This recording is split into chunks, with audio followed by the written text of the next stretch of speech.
Schools have had the same structure for about 365 years. Same basic structure. Principal, administrative head, teachers as workers, 365. I mean, imagine that. A structure that hasn't changed in over 3 centuries. And then here, an attempt to break out of that model. The charter school movement itself is kind of growing, gaining momentum. And so here, I kind of saw a place where all of a sudden, you could actually dream up a school from first principles, right from the very beginning, from the ground up. And you could answer the question, if I was going to build an enterprise where our responsibility was to take any human being, young human being who walked in the door and to prepare them to be a great contributor to society and to life, how would you do it?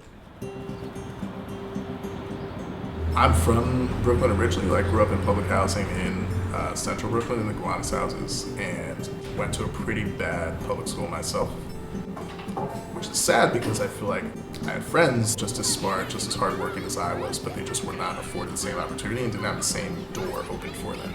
And as a result, their lives took very different paths. I was fortunate enough to go to college, went to Harvard University. It was about halfway through my sophomore year when I realized the only way I was even able to entertain that opportunity was because I had a really great education. And at that point, I made a decision like, you know what, this is really what I need to devote myself to because more kids like me need a chance like that. Charter schools are public schools. In our school alone, we have 25 different languages spoken, which is incredible, and which leads to the building of a really rich, healthy culture here internally.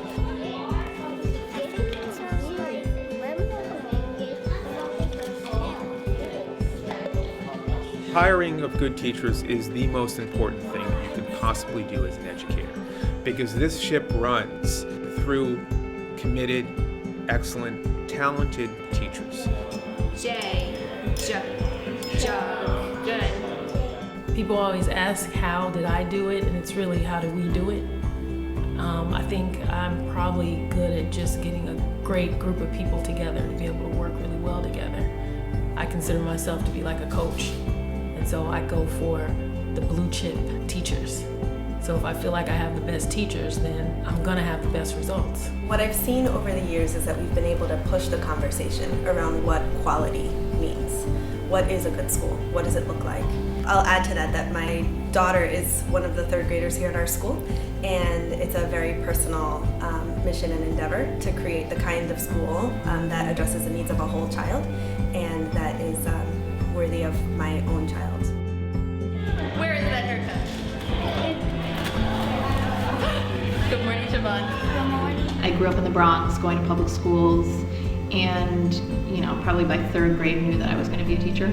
And I believe that charters came to New York to provide options for parents. That's what it's about. It's about school choice. It's entirely about parents having a voice and being empowered to say, this is what I want for my child. What we provide for children in East Harlem is in some ways new eyes to see the city, because no, you're not going to get a green place to play, but you are going to get this really rich, rigorous curriculum that provides you with not just a great academic program, but all these surrounding activities. We consider ourselves a part of change in a community. It's not just about our school. I guess there's one idea that schools drop into a community in a bubble, and at Dream, we very much grew from this community. What I love about charter leaders is their vision, that ability to see that if they work hard, they will create something out of nothing, and that something is a school that works for kids. And it is incredibly inspiring to be around people who refuse to say no, who refuse to take no for an answer, and who make it happen.